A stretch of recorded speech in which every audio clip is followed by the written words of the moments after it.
Hey guys, just checking in to tell you that I am in fact making some progress on my horror novel. Very pleased with that. I've had so much to do for work lately. Oh, obligatory diesel. I've had so much to do for work lately that I haven't had like an abundance of writing time.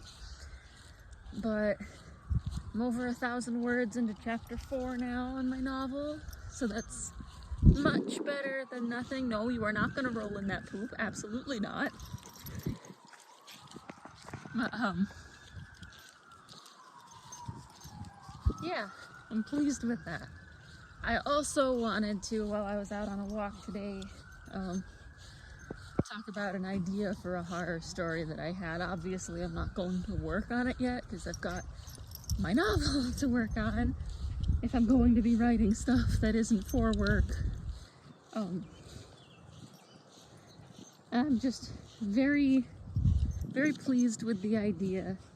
Sorry, I'm squinting a lot. It's stormy out, but it's still kind of bright for me. I've got really pale eyes and sun's not nice. My glasses, they filter out blue light, but I didn't order the kind that do the sunglasses thing.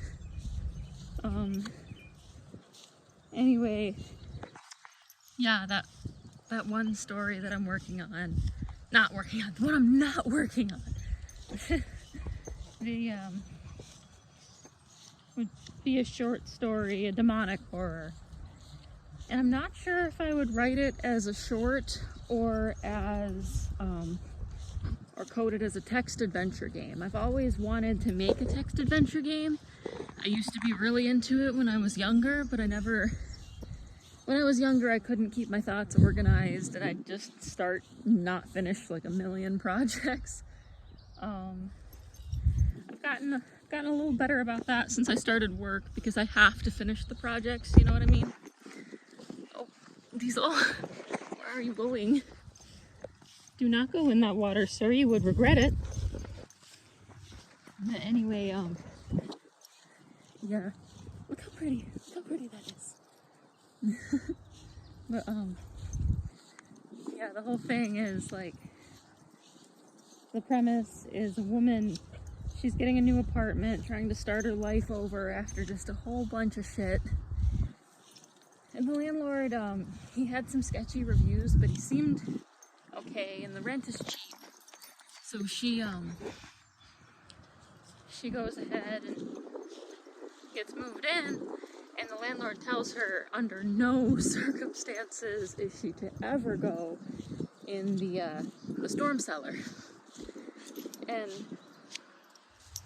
you know, she doesn't really think that's such a strange thing for him to ask because it's his property, but what she thinks is strange is how intensely he tells her, like, do not under any circumstances go in that storm cellar. Like, she's just, hey, something's up with this. And he just tells her, like, it's just not part of the rental. He's got his personal property in there. So he'd really rather she not go messing with it, which, again, perfectly respectable. Do not roll in that poop. Absolutely not, sir. Sir.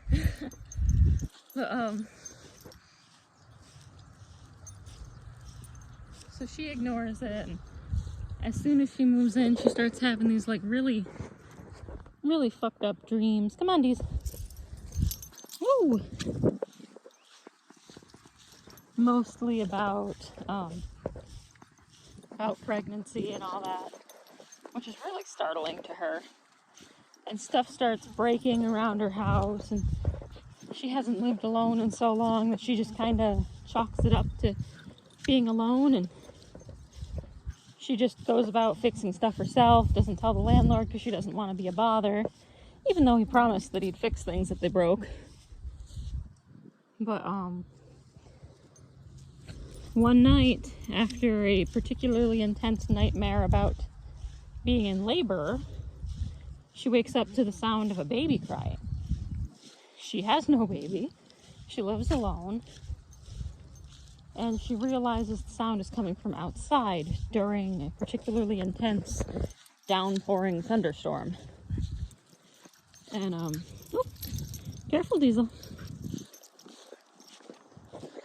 So she goes outside to investigate and finds that the storm cellar, which is usually, heavily chained up and locked, so there's never been any temptation to go down there. It's wide open now, just flung wide open, and she can hear the baby cry is coming from down in the cellar.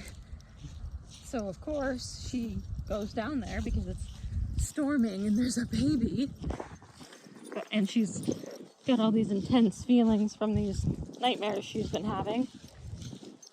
And because interesting psychological fact, when you first wake up, your brain struggles to differentiate your dreams from reality, and that's what causes you to still be terrified even though you know it's not real. But yeah, she's operating on that. She gets down into this basement, and instead of normal basement things, there's all kinds of old statues and figures and crosses and holy symbols, and it's just a huge red flag. But she goes down in trying to find this baby, but instead of a baby, she finds what at first glance looks to be a man, but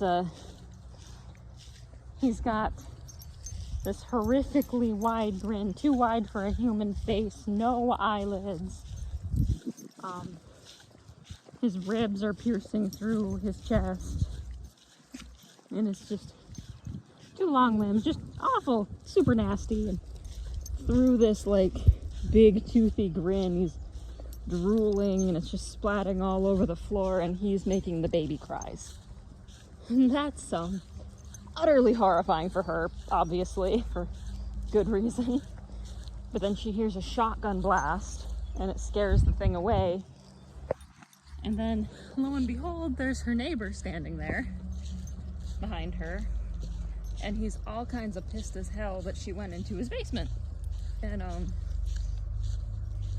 but when she explains that it was open and there was a baby crying, he started to get very nervous and upset because apparently the demon wanted her. And he had no idea that she'd been suffering from the effects of hauntings, because she didn't tell him that things were breaking because she didn't want to bother him. But, yeah, he ends up trying to tell her that she has to get out right now. She has to get her stuff. She has to move. But when they try to leave the basement, they find that it's locked up tight again. And she's understandably pretty upset. She's pissed that he let her rent the place in the first place. And he fully admits that he never said he was a good person, and silver bullets and holy water cost money. They're not cheap. But, yeah, he ends up saying that they can't sit around and wait for more demons to come. They gotta press on. And as they do, they're both having, especially her, having these weird, fucked up hallucinations. She's having phantom pregnancy symptoms. And, she's noticing that the basement, the corridors of it are way, way bigger than a basement ought to be. And that's when she confronts him about it, he tells her that, the basement isn't this big. They might not really be on Earth anymore. And which doesn't make her feel better. But eventually they come to a statue in a weird room at the end of the basement. And to both of their surprise and horror, the statue looks exactly like her. And the landlord turns the shotgun on her. And she's obviously terrified and confused. And that's when he explains to her that, surprise, you are the vessel for the Antichrist. Oh, look, a butterfly. How pretty. I love it out here. It's so beautiful. Anyway, oh, another butterfly. Anyway, she braces herself when she sees him squeeze the trigger, but before anything can happen, time seems to stop, and the whole environment except for her is bathed in a shade of gray. And that's when she hears a male voice over her shoulder and feels the breath on the back of her neck tell her that he can get her out of this. And she whips around, of course, but there's no one there. And the voice goes on to explain her situation, what she is, what she was born for, and she is equal parts terrified and furious. After everything she's seen, she believes him. But the thing is, she's had such a hard life, and she thinks that it's all because she's apparently this demonic vessel. But he goes on, sorry, I tripped up a little bit. He goes on to tell her that no, it's not because of what she is. It's not because of anything he did. It's because God and the angels have been, they've been trying to discreetly do away with or keep any of the vessels that keep reincarnating away from Lucifer. Every time she comes back, they go after her. And that's why she's had the life she's had. And that doesn't make her feel better. But ultimately, Lucifer gives her the choice of, you can live life as normal, let this guy kill you, die meaningless, a meaningless death, or you can become the vessel for the Antichrist. And ultimately, she chooses Lucifer. And I think that would make quite a fun little horror story. Come on, Diesel. And I think it would be fun to do as a text adventure game, because as it would be just good on its own as a short, you don't have to have too many branching options. Just things to click on to provide detail, and obviously the choice at the end would be left up to the player whether or not she was going to accept Lucifer's offer. But after I finish my horror novel, I think I might go ahead and beef that up as a nice little text adventure game. I've just always enjoyed the Twine software, and I think it would be fun. Anyway, I'm heading back in now, so peace, chicken grease, all that. Goodbye.